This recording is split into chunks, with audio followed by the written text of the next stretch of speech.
course. Muted. Hello, I'm Matt. I'm Allison, and welcome to the Everyday Markswoman. Marksman. Markswoman. Marks person. Marks people. Welcome to the Everyday Marksman. This is the YouTube channel, podcast website. It's all about tactical skills for living a more adventurous life. Thanks for joining us for session number 5, how to have the talk. So while we're waiting for people to stream in here, one topic conversation, I guess we can kind of get a warm up going. I'm going to bring the chat up on. So say hello if you're watching. I see a couple of people on.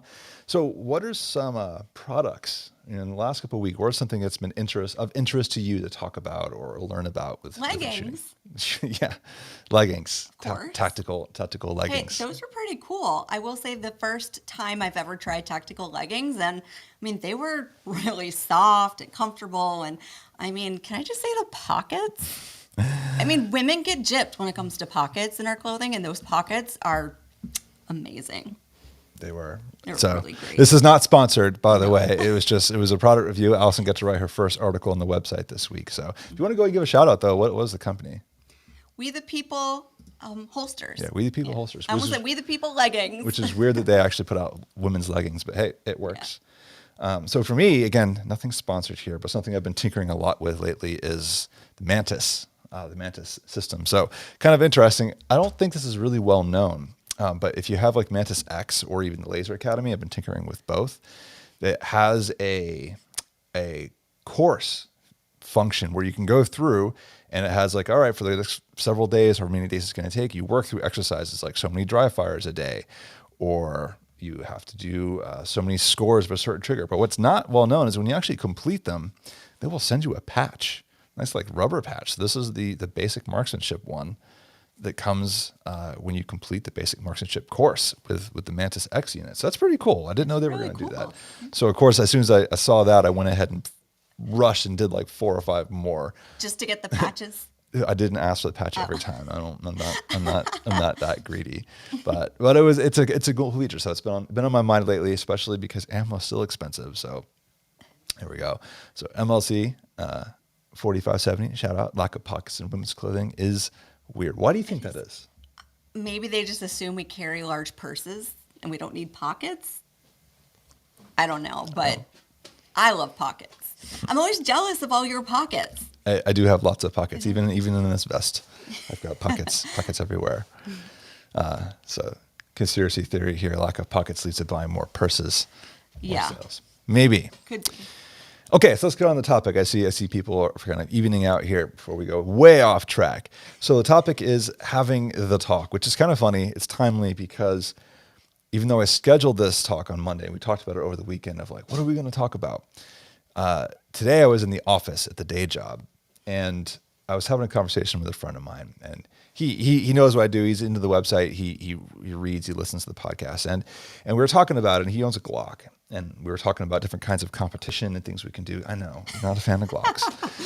and he said, oh, I wish I could get more into this. I don't know how to have that conversation with my wife. And I was like, does she know? She does not know you own a Glock. They've been married a while. I mean, that'd be kind of hard to hide. Yeah. Oh, I don't know. I mean, concealed means concealed, I guess. Do not hide your stuff from your women friends. Just letting you know that.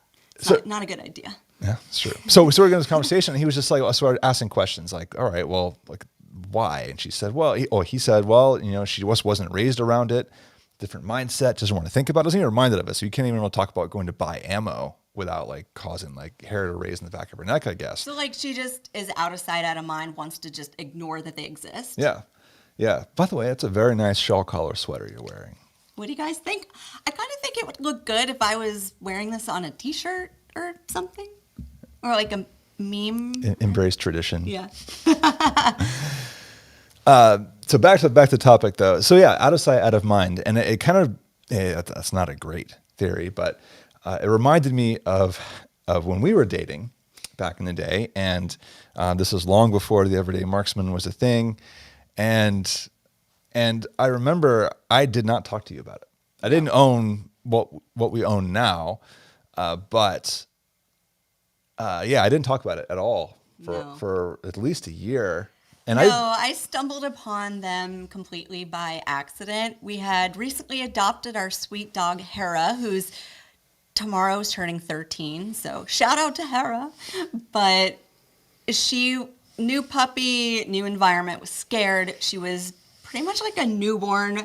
We had to take her outside like every hour. It was pretty bad, but Matt had a big thing at work the next day, and I volunteered to sleep on the floor with the dog just to like keep her calm and deal with her. And I just remember trying to get comfortable, and I rolled over and I looked under the bed, and I'm like, what?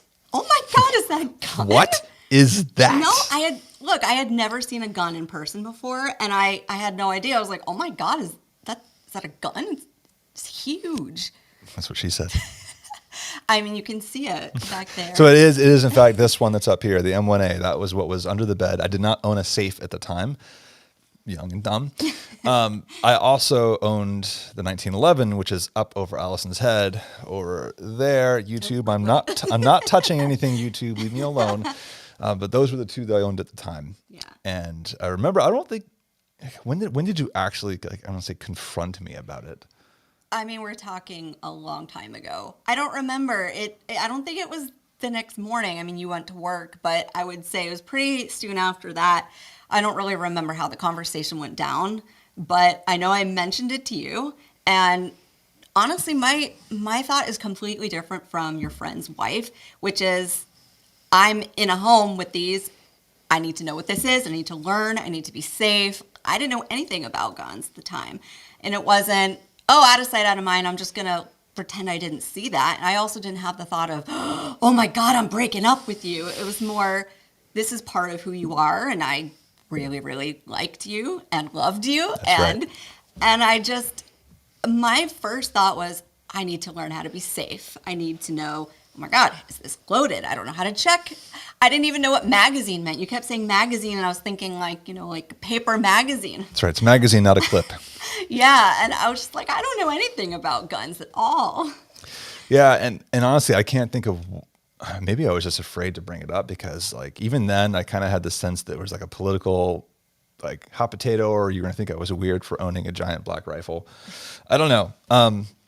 But I'm glad it worked out the way it did. So that's kind of our perspective. We're not coming at this from someone who like Allison didn't hate guns before. So I can't say this is trying to change anybody's mind. It was mostly coming from a place of, I've never been around them before. Right.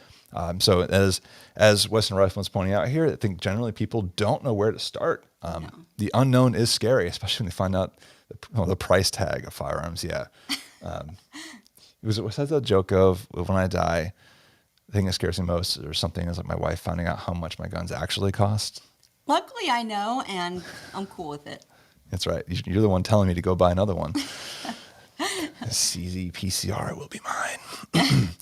But yeah, it's intimidating and scary, but I didn't want to just ignore that they were there. I was more curious and just wanting to learn and be safe. And I had no idea at the time I was actually going to be really good at it. Yes. Yeah. So just kind of go to the background now for if you've been listening to the podcast before, we kind of talked about this in the past.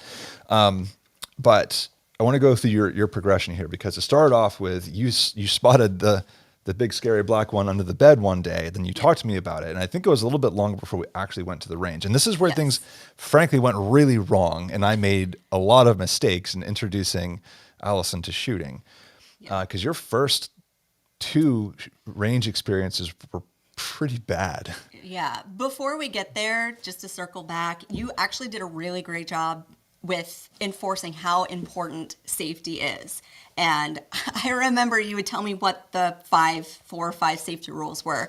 Was it 4 or 5? When we were, well, I think 5 is the bonus rule. 5 is you're right. 5 is the bonus. But when you were at work and we weren't together and I was at a gig or something, I'd be like repeating the rules, trying to make sure I remembered them because, I mean, I kind of just wanted to impress you. And I didn't want to be bad at it or do something that was inappropriate or unsafe at the range and then you would not like me anymore or something like that. So let's go into that. So thank you for circling back. Yes. But let's go into that first range session because it wasn't good.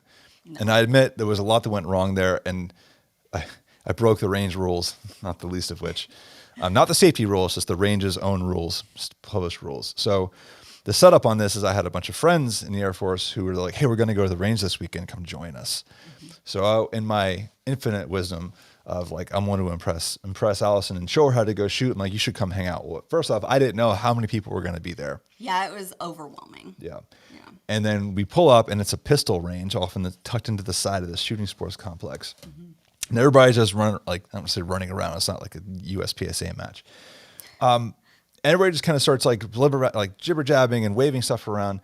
And I remember you had a moment where it was just like, okay, I'm done. Yeah, and I got in the car and I didn't come out, and I didn't tell you had to leave either. I just let you do your thing, but I got in the Jeep and I was like, I'm not coming out. Yeah. I'm done. And like you didn't even shoot anything that day. No. You were just like you got there and you saw what was happening, and some of the people were like getting in your face, like you need to do it. Yeah, they were trying to pressure me and pointing a gun and waving it right at me, and I was freaked out. Yeah. It was bad. And lesson one, what not to do. Don't if you've been pounding the table about safety rules, don't take your girlfriend to a range of people who aren't following the safety rules, and then not.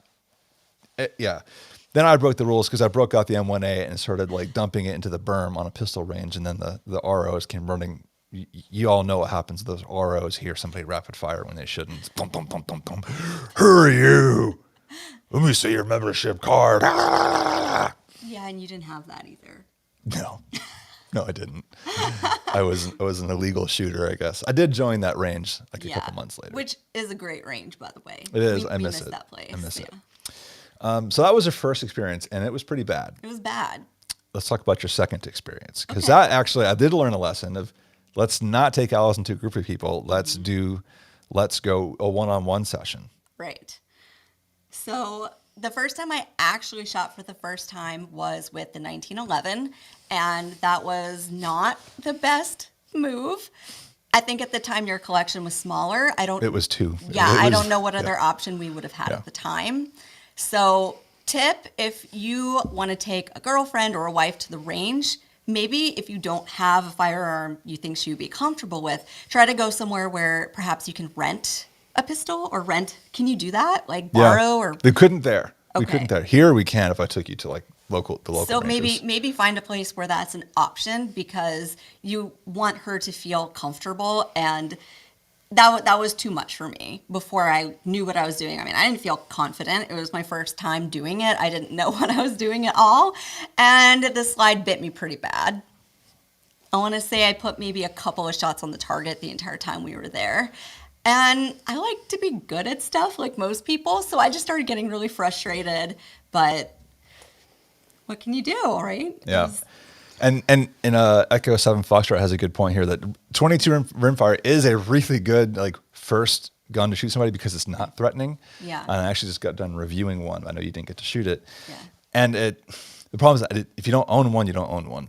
And that's unfortunate situation I was in. I only owned the 45 and an M1A. So there really wasn't anything that wasn't going to be light recoiling. Yeah. But yeah, I remember that day, like you were in 1911, you're aiming, and it wasn't only about 7 yards away, and your flinch was really bad. You were chewing up the concrete berm like well below the target. Yeah. So again, that's not there was a safety problem. There was just this frustration that was building because you wanted to be good at it. Yeah. And it reminded me of like another time I took a friend and his girlfriend out to the range, and at that point I had a Beretta, so 9mm, a little bit easier to shoot, but.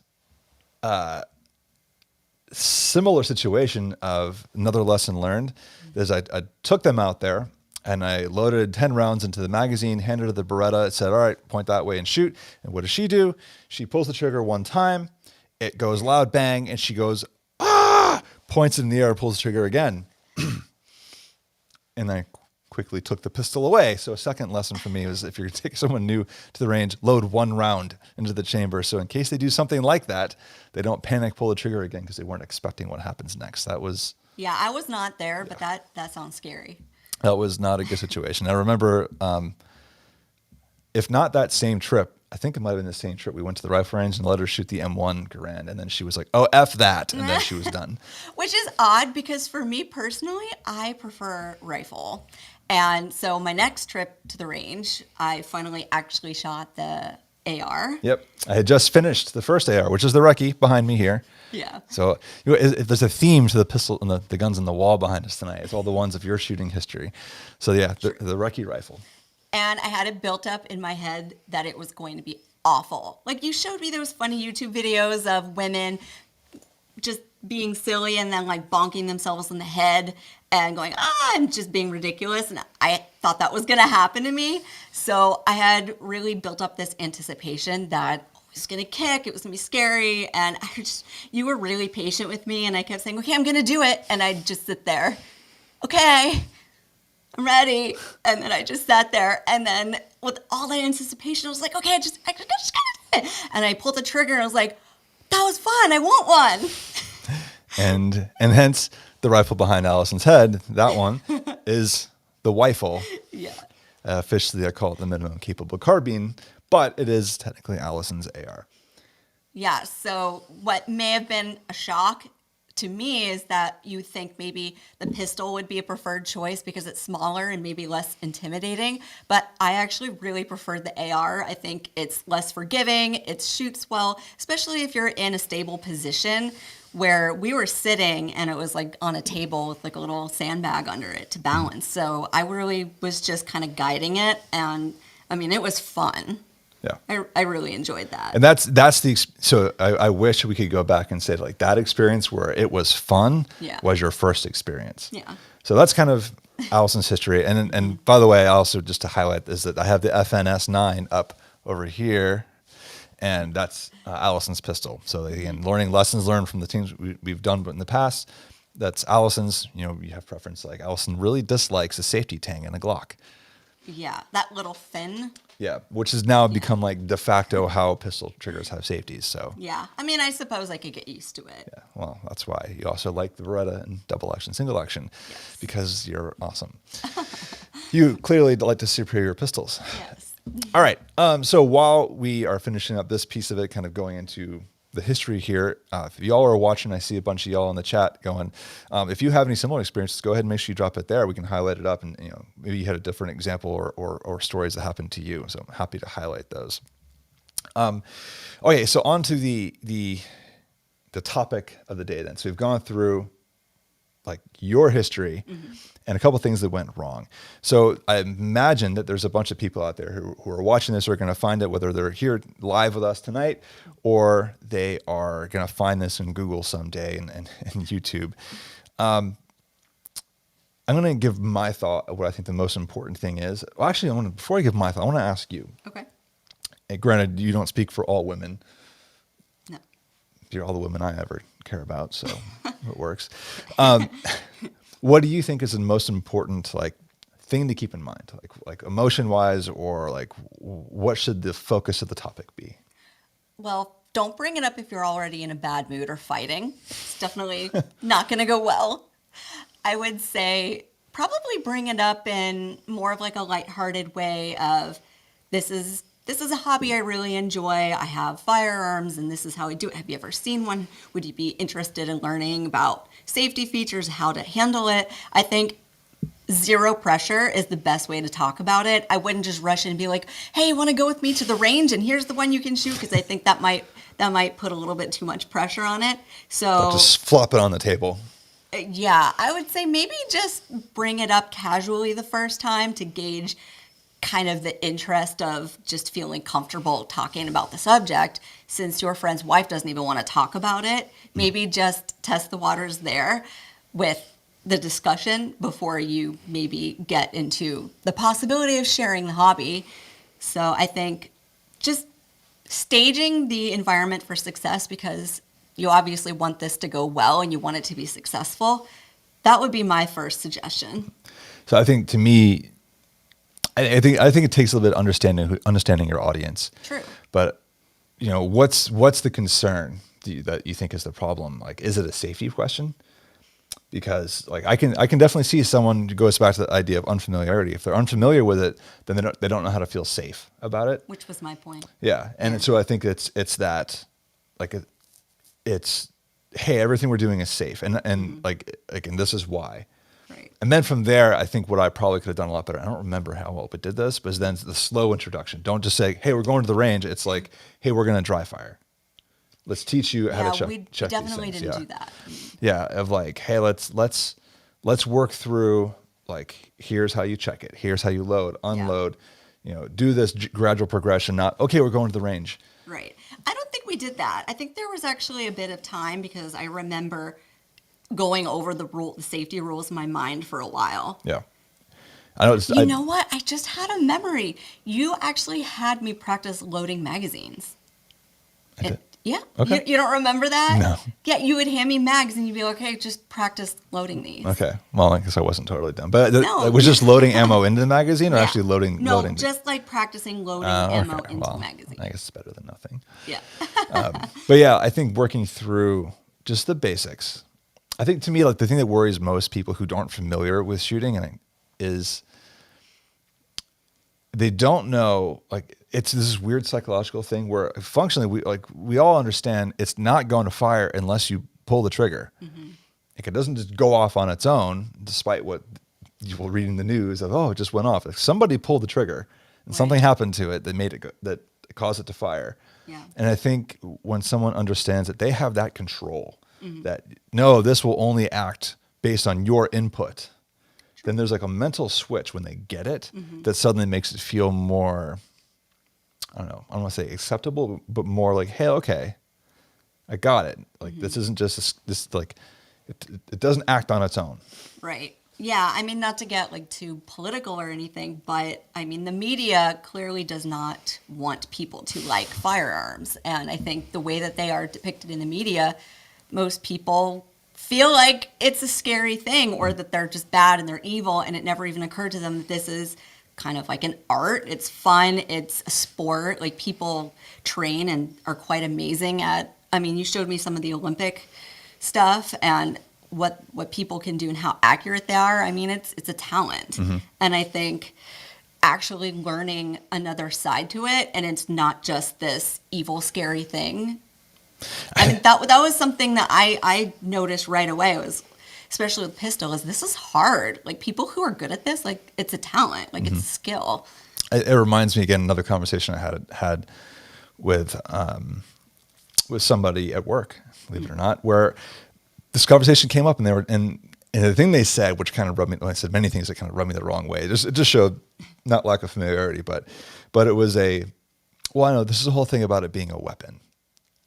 And they're like, well, I get like there's legitimate sporting purposes for hunting and things, but it's a weapon. It's going to kill people. And and I kind of came back and said, well, how do you feel about archery? Oh, that's fine. Like that's fine. Like, how do you feel about people who train in fencing or in other martial arts? Oh no, that's okay. And then I was like, so why is this different? Like throughout most of history of the Olympics and sporting events, it's all proxy to combat skills. So why is this one off limits? And there really wasn't an answer to that. It was just like, oh, I guess I never thought of it that way kind of answer. Yeah, I think that circles back to how it's portrayed in the media, especially. Yeah. Okay, so not to veer off the topic there.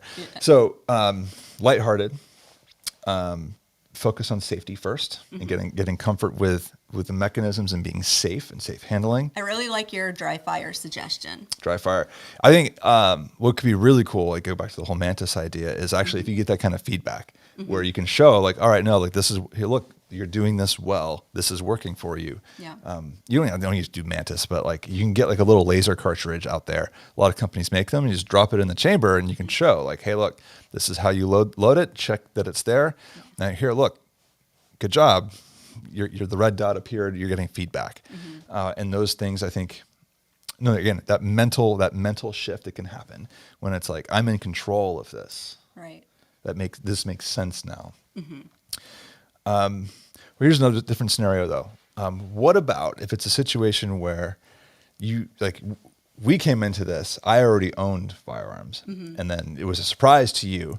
Right. But what if it's a situation where it's like you're already together with somebody and then this has been a big topic in the last couple of years, but you decide one day that, you know what, I think we need to buy a gun. Like, what do you think is the most important topic there? Like, how do you keep that? Like for both of you don't know what you're doing, but one of you, or at least one of you decides now, hey, this is probably something we should consider. Like, how do I bring that up? I mean, hopefully they go online and find the everyday marksman. Yeah, they better. You can get some helpful tips. That's a tricky situation. I think, what would the motivation be? I mean, that's a really good question. I think for the most part, someone who's coming at it from that direction probably isn't thinking about sporting or gun-going target shooting or competition. They're probably thinking that, like, I'm afraid. Okay.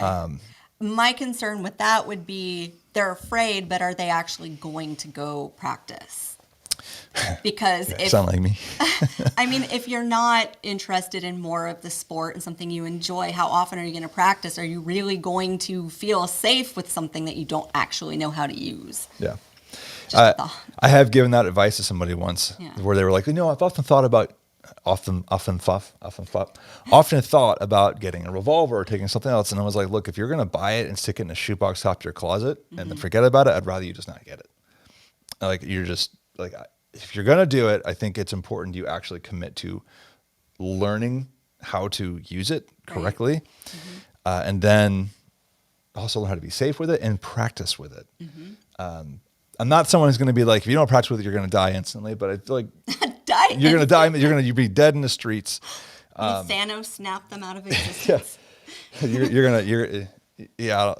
is way back in a podcast episode. We had a joke about, like, the internet gun culture will say, like, if you're not carrying this particular pistol with a spare magazine and a clinch pick and a tourniquet, you're gonna get killed in the streets. Okay, got it. Thanks.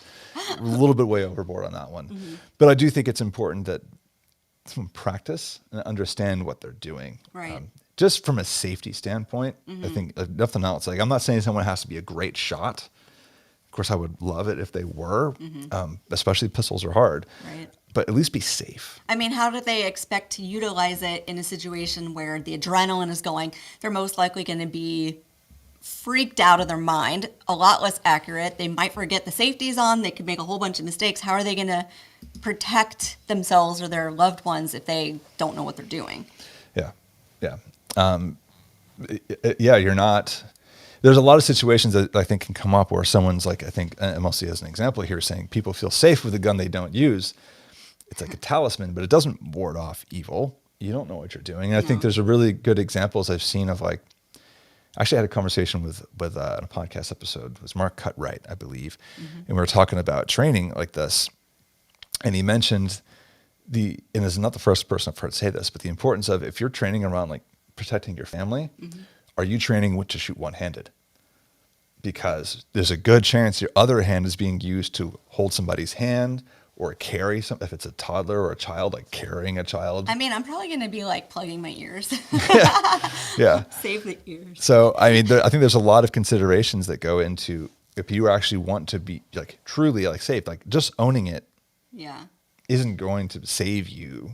I think, as Jeff Cooper said, that owning a guitar doesn't make you a musician any more than something about shooting. That, like, owning a rifle doesn't make you a shooter anymore. Owning a guitar makes you a musician or something like that. That's better. I just had an idea of something that we should probably be doing.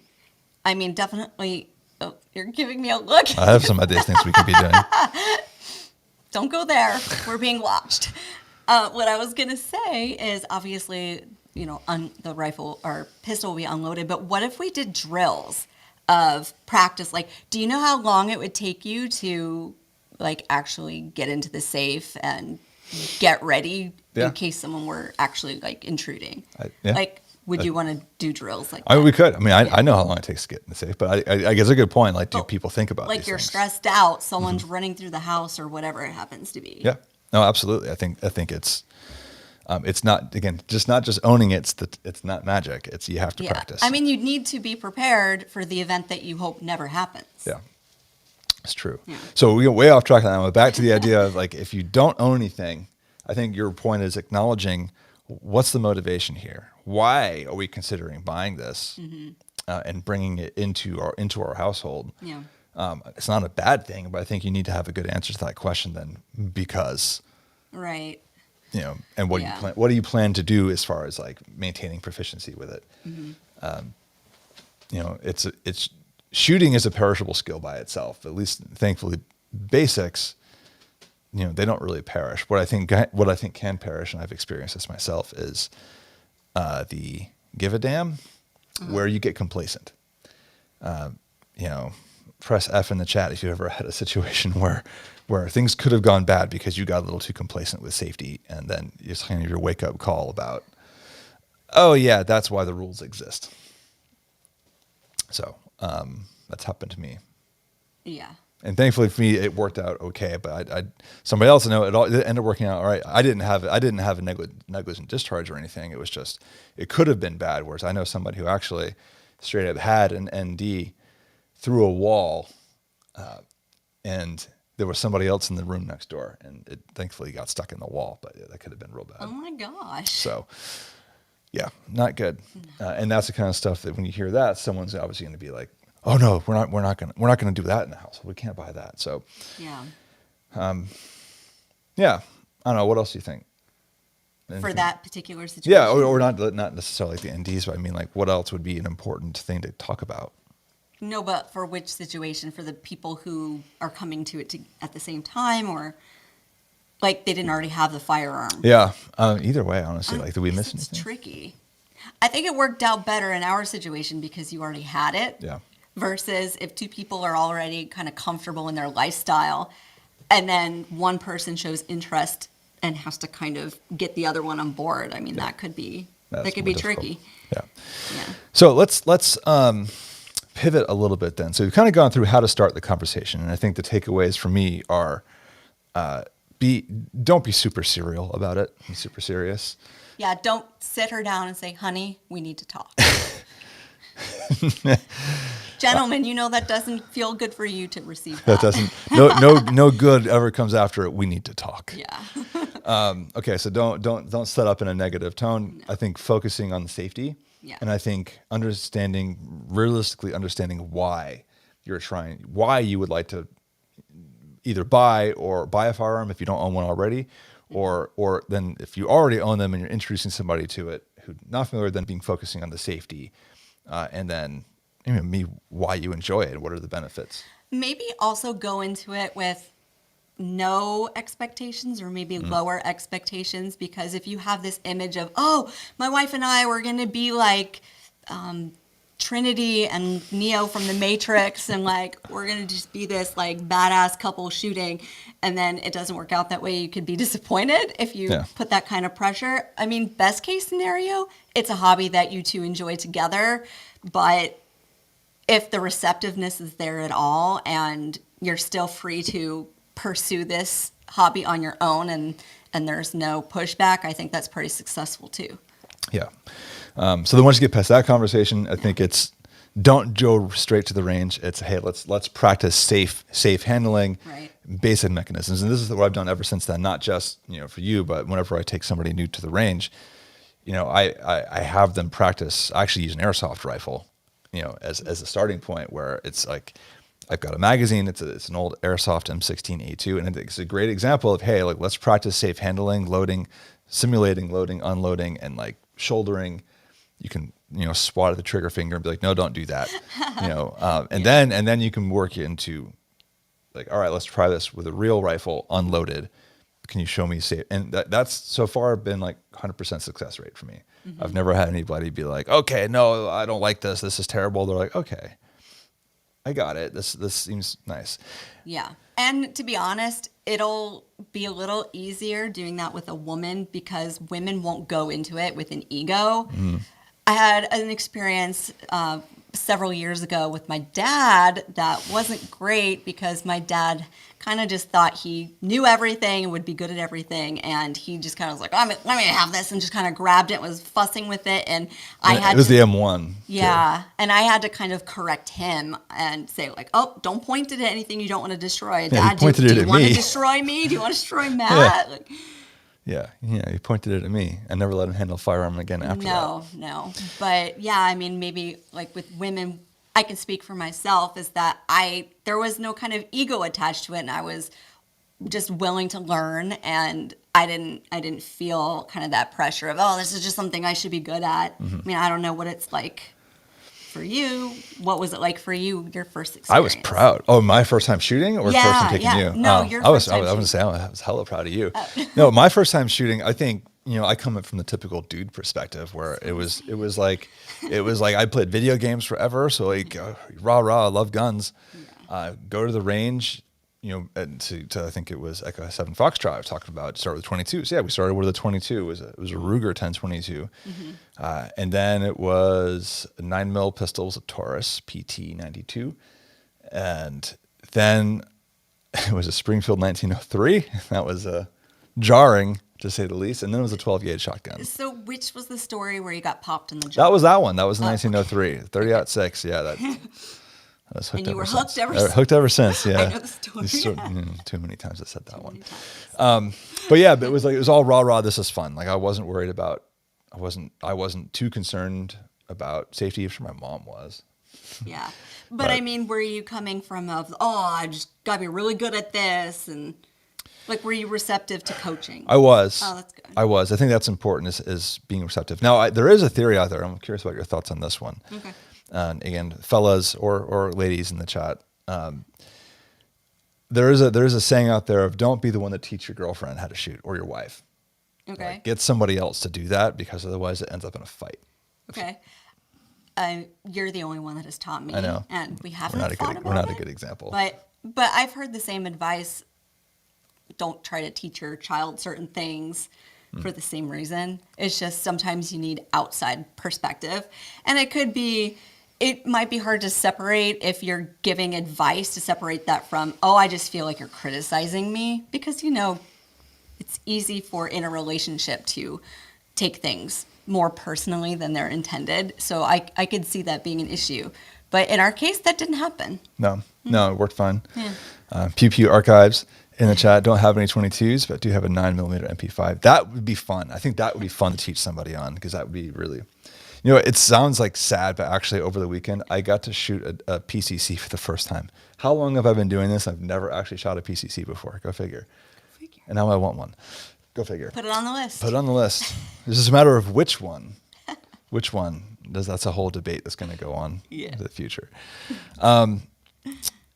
I think that pretty much covers it. So we're about 37 minutes in. I'm going to open up chat here. So this is call it free fire zone. I say free fire, no politics, no disrespect. But any questions you guys have or just want to chit chat, we'll be hanging around for a little while.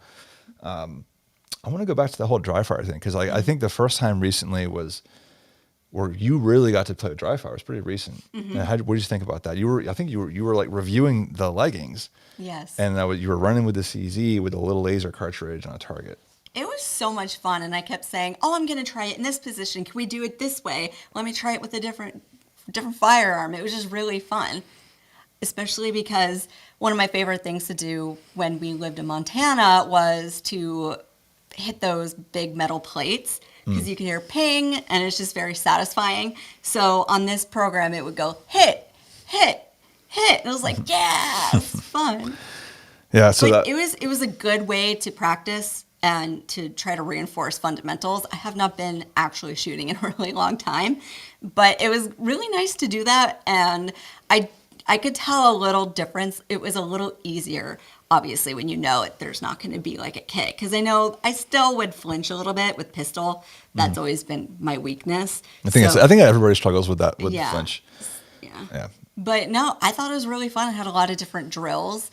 The one thing that I've never done before that I would definitely need to practice is actually drawing from a holster for time and trying for accuracy. I had never done that before. It's a lot harder than it looks. Yeah. So it's really hard. So I think I would be reluctant to take a brand new shooter and put him under time constraint like that. Don't do that. Because the point of the timer is adding stress. Yeah. And it's already going to be a stressful experience just to like shoot for the first time.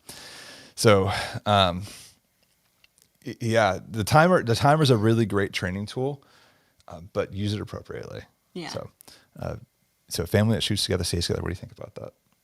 I like it. Yeah. I think it's we got each other's backs. Yeah. I also think in general, families that do stuff together in general are doing well. Yes. PPU Archives. You would be surprised on what dudes grab for their wives. 90% of the time, I'm like, no, your wife doesn't want that, used to work at Sportsman's Warehouse behind the gun counter. I'd be curious, Pew Pew, if you want to know, what are some examples? Because my perception of this is it's guys grab like the old pink subcompacts and like. No. I remember we would sometimes go to Shields or whatever sporting goods store we had, and you would say, oh, handle this. What do you think about this? And I really dislike the very small pistols. I mean, you can barely feel it in your hand. I just didn't like it. I like something with a little more weight and substance to it. Yeah. So what's your favorite pistol that we own? Beretta. Yeah, the Beretta 92. Yeah, I think there is a bad tendency for just to assume that because women tend to be smaller, that they want the tiniest pistol possible. And I think I'm pretty sure I'm teaching the choir here, but that's not a good idea because they're harder to handle, they're harder to use well. I think there's a lot to be said for having something that adds that weight in the hand, and that is easier to use. Yeah. So, yeah, Smith & Wesson snubby J-frame revolver. Yeah, I agree. What is the peaky face? What's what? The one with. The puke face. A J-frame revolver. It's a really tiny revolver. Okay. So a lot of times I see J-frames as like backup guns, like bugs. So it's like you'll have like you'll carry like whatever your main pistol is in one spot, and then like you have a J-frame around your ankle. Really? Mm-hmm. I'm not that hardcore, but that's what I see. I see it in movies every once in a while. So I see, a 357 snub is definitely not a good solution here for a woman's first gun. So the consensus is small guns for women is typically what is expected. What's expected, but not. I think it's not suggested. I guess the only other issue I would think that you'd need to consider is if they're going to conceal carry it, because when I was testing out conceal carrying the pistols we had, it was a lot more obvious under my clothes than it is for you. But I think that's a separate thing to tackle of like, if you're going to conceal carry, and that's probably a whole separate series of articles, things that we can do. Yeah. We'll have to make a video on it, but it can't be as a live stream. But I do think there's a lot to be said for accounting for size difference. Like I can actually pretty well conceal my P10F, which is a 19+1. I could do pretty well with that. But like you struggled with like the P07. Yeah. So like you probably have to or find a different way to carry other than a straight up like inside the waistband or anything. There's different ways to do it. Yeah. Doesn't see but dudes get them for the latest. Never proper size, usually pink. Yeah. I don't know what is up with the pink advertisement. Like that, I don't know. She says with her pink phone case. What? It's purple. A purple, frilly colors. I like purple. I know. I don't know. I think there's just a hesitation. Oh, it has to be cute and girly to attract women. And I don't think that's true. Like, no. Not at all. Had a grandmother looking for a Mossberg Shockwave. All right, I'm going to show a picture of this. I can't bring up on, well, I could bring up on the screen, but just so you can see what it looks like.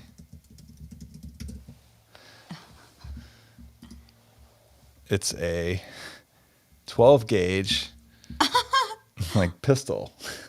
I'd not recommended. It looks great for Hollywood, I think, but not something I would I would suggest for a first timer. No. Yeah, so pink usually means cheap junk unless it's Lipsy Sklock. I mean, I think anybody can do something pink if you send it off and get it done, worked over, and like get it repainted. But yeah, for the most part, when you see something pink or purple, it's probably small and cheap. Yeah. And maybe this goes back to the idea of someone's going to buy it and they don't plan for them actually to use it. It's just going to it's not be a magic talisman kind of thing. The fact that they think with the marketing to get a woman interested in guns, it has to be frilly and pink. That's where they're making their mistake. They need to find a better way to connect the shooting sports with women and not just go to like a typical, let's just make it look girly by painting it pink or whatever it is. Yeah, I know. What do you think that would be? Like, what do you think it would be a better way to connect women to shooting sports? Like, I see an uptick in some places, but I don't know. What do you think? I don't know, actually. I'd have to think about it. Maybe just exposure. to it. I mean, I didn't know anything about guns until you and I met, and that was in our mid-20s, early mid-20s. Yeah. I don't know. Do you think like Maybe fathers should teach their daughters about of course, firearms. and their sons? Yeah, like I think I think it should be an American thing. Yeah, it's a good question. I'd have to think about it. Yeah, I know of female shooters. There was someone. She was an officer in the military. She was shot NCAA, small bore, and then never did it again. And then there's a lot of YouTube creators out there who make videos about it. And there's Instagrammers, but I don't know I don't know if the answer. I would know, but I don't know if the answer is show your wife these other famous female shooters.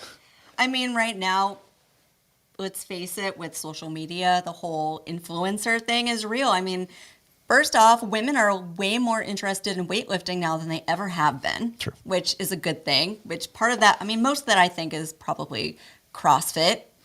But with stuff like Instagram and you have influencers, it's now considered really cool. I don't know if there's a similar area of influencer with firearms, but if you look up to somebody who's doing it, I mean, essentially that's what Instagrammers are. They are people who you look up to. Mm-hmm. I think there are some gun social media gun influencers, but I think they're almost more lifestyle than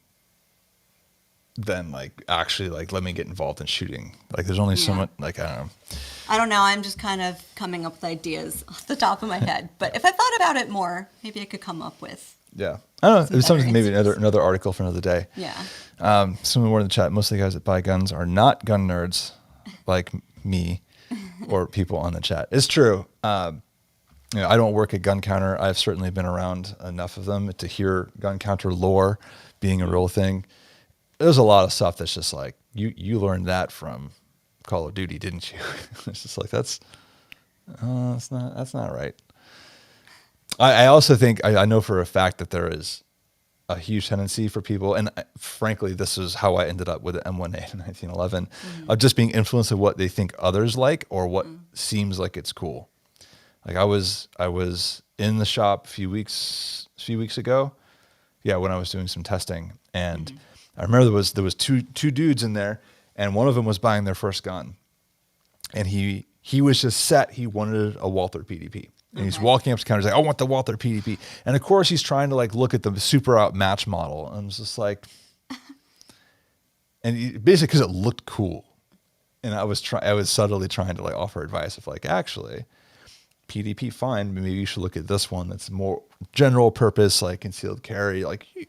This one gives you room to grow versus that one that's pretty much built for either you're going to show off to your friends over a couple of beers, not a good idea, or you're going to compete in USPSA, which you probably was never going to do. And what did he say when you suggested Thanks, bro. Oh, thanks, bro.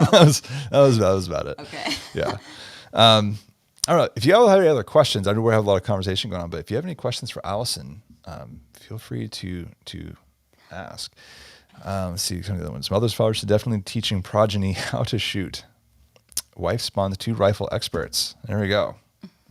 So congrats, 2 rifle experts. 1 Marine Corps and 1 NRA. That's awesome. All right. And owning a firearm shouldn't be just a purchase, but a lifestyle. I don't know. I think this is an interesting statement. I feel like this idea of it's not about a purchase, it's about a lifestyle. And as much as part of me wants to say, yes, I absolutely agree. This is a lifestyle. You need to commit to it. I also don't think everybody needs to take it that seriously. Leave room for fun. That's a theme lately. Fun is allowed. But, honestly, I would be happy if not everybody made it a lifestyle, but made at least a commitment to understand it. You don't have to live and breathe it and watch YouTube videos and buy the magazines or read my blog, but you should read the blog. But at least dabble and gain some experience and get comfortable so that you understand the basics. The number of times that I have to correct people on things do you own an automatic weapon? Do you? I'm ugh. Come on. How many times have I said this to you and had to explain this? It's that's frustrating. And I think so much is solved just by a little bit of education and experience. I also think overall, it would probably make people just feel more confident in themselves, that they can protect themselves, and maybe they would even excel in other areas of their life, just overall with that confidence. Yeah. Oh, I absolutely agree. I think, and I've made this argument in the past that I think shooting and good marksmanship is important because it teaches you some important personal skills like personal discipline, control over your own body, like focus. There's a lot of things that come from learning how to shoot well that I don't think really come other places. So I lost my train of thought on that one. Sounded good to me. Sounded good to you. Lifestyle or civic duty? Also a good question. What do you think of this idea of owning a firearm as a civic duty? Duty to your community. I mean, if the community wants it, you have to convince the community these days. Yeah. I think it should be. Yeah. I think it should be. And that's old school. That's old school, like Second Amendment, like everybody should be prepared to defend your community kind of aspect. Overall, I think communities should come together more than they do. Mm-hmm. Oh, yeah. I mean, how many people like truly know their neighbors these days? Yeah, it's true. So this is the question that comes up all the time of like, not to go into the whole screw it. Why not? The whole militia aspect of things is when you ask the average person today, what do you think about a militia, or what do you think the militia is? And of course, we all know the stereotype. They know what they're going to think in their mind if it's going to be. I don't even want to say the stereotype because I hate it so much. Whereas I feel like it looks more like a bunch of neighbors filling sandbags, so to stop the river from overflowing into the neighborhood. It's walking around the neighborhood providing, make sure everybody's got food, batteries, any first aid supplies. It's people making sure your community is taken care of, and security is an aspect of that, and it's an important one. But there's a lot more to this idea of a group of citizens who especially live in proximity to each other, who are just taking care of each other. That's the militia to me. To your head.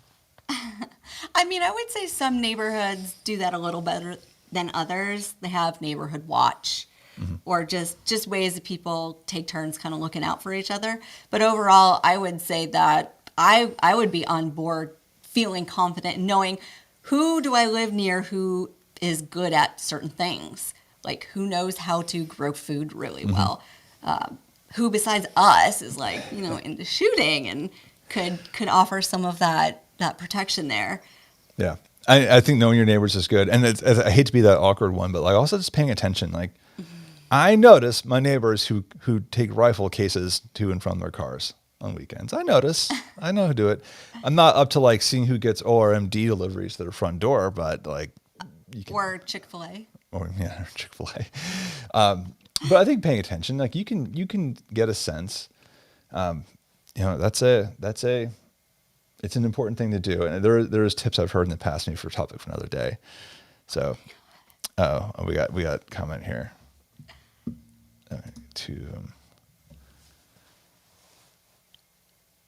I'm still waiting on the zombies. Where are these zombies? Yeah. Ever since The Walking Dead, I've been waiting. So I know you probably don't remember this because this is about the time we started shooting or getting into this, but the zombie craze was a huge thing in the shooting industry for a while, where it was instead of being pink, it was this puke green, neon green color for everything, like EOTech. Oh my god! Who like the red dot on your rifle back there, put out reticles that were biohazard symbols. It was just come on. It's come on, people. A couple more.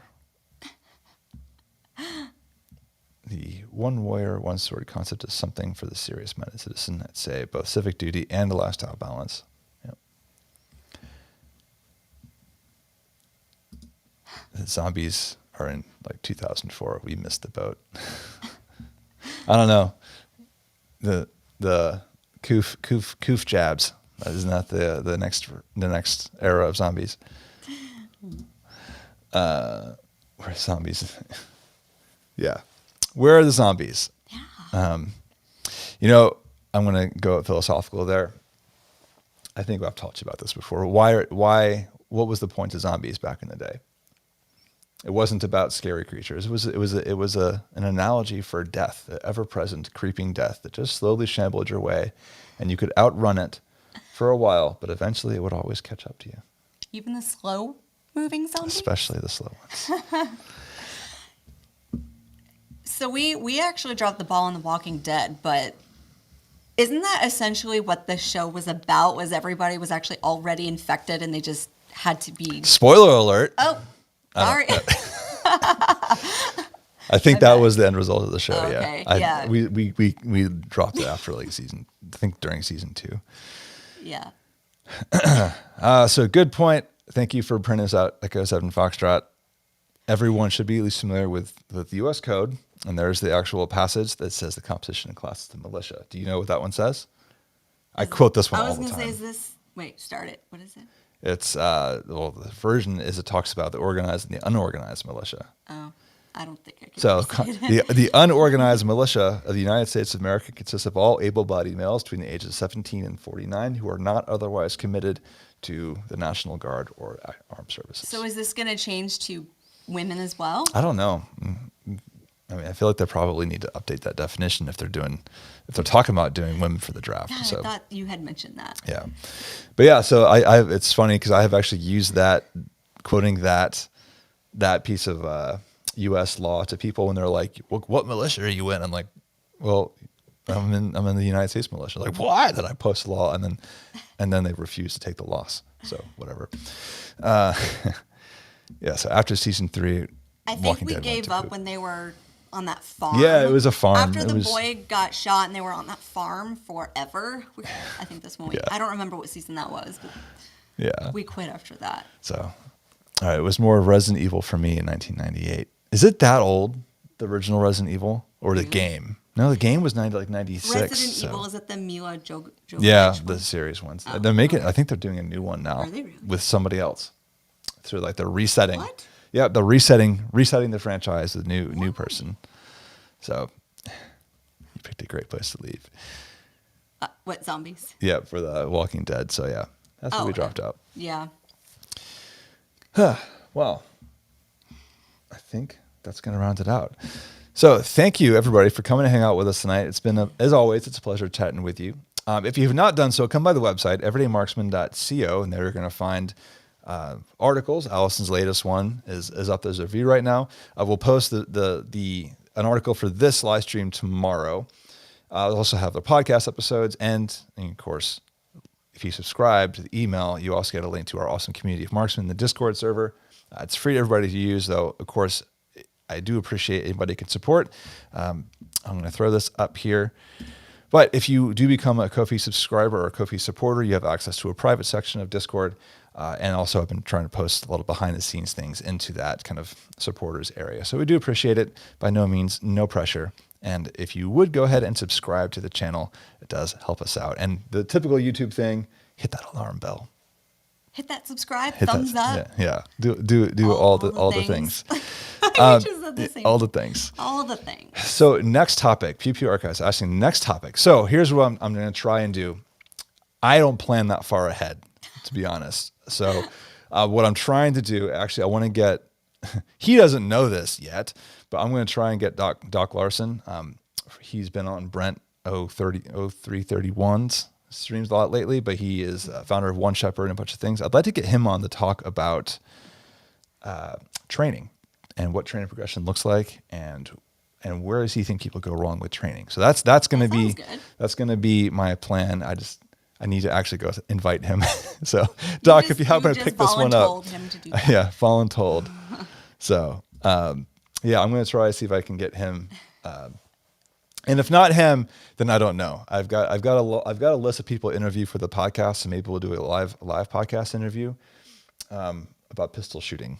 So also just something to keep in mind coming up is we may start posting some straight up videos to the channel that are going to involve things like walking through some of the builds that I have on the walls behind me but of course being streaming, we can't stream while doing that. So, yeah. So we'll probably post some of those walkthroughs and details and stuff, as well as companions. And actual training, not GWOT culture stuff. Yes, that would be the goal.